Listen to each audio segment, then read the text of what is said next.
গেল বুধবার রাতে রাজধানীর তেজগাঁওয়ের তেজতুরি বাজার এলাকায় বাসায় ফেরার পথে দুর্বৃত্তের হামলার শিকার হন স্বেচ্ছাসেবক দল নেতা আজিজুর রহমান মুসাব্বির।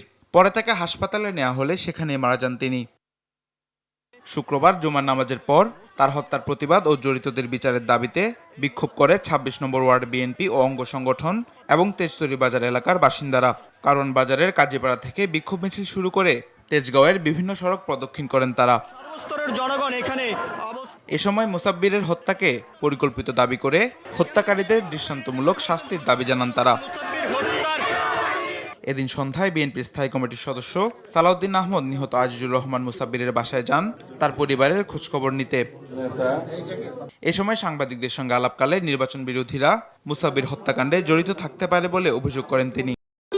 ভবিষ্যৎ হোক নিরাপদ, বিনিয়োগ হোক বিশ্বস্ত, আর আমার পছন্দ সল্ট বে। ওয়েলকাম টু সল্ট বে।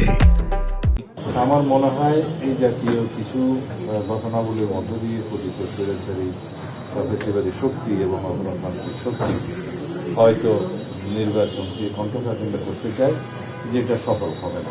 প্রকৃত শক্তিশালী গণতান্ত্রিক রাষ্ট্র বিনির্মাণের প্রক্রিয়ায় আছি, এটাকে যাতে কেউ বাধাগ্রস্ত না করতে পারে সেদিকে আমাদের সকলের সজাগ থাকতে হবে।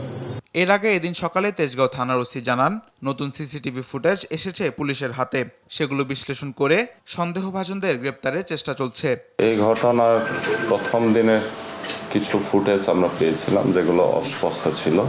গতকালকে আরও বেশ কিছু ফুটেজ পেয়েছি, যেগুলোতে মোটামুটি ভালোভাবে বোঝা যায়। তো আমরা চেষ্টা করতেছি এখনো যে ওই সাসপেক্টের ভিডিও ফুটেজ অ্যানালাইসিস করে সাসপেক্টকে আইডেন্টিফাইড করার। নাম পরিচয় এখনো ওইভাবে পাওয়া যায়নি। হত্যার কারণ নিশ্চিত নয় জানিয়ে তিনি বলেন, সব দিক বিবেচনা নিয়ে তদন্ত চলছে। গতকালকে আরো তামিম মাহবুব, এসটিভি, ঢাকা।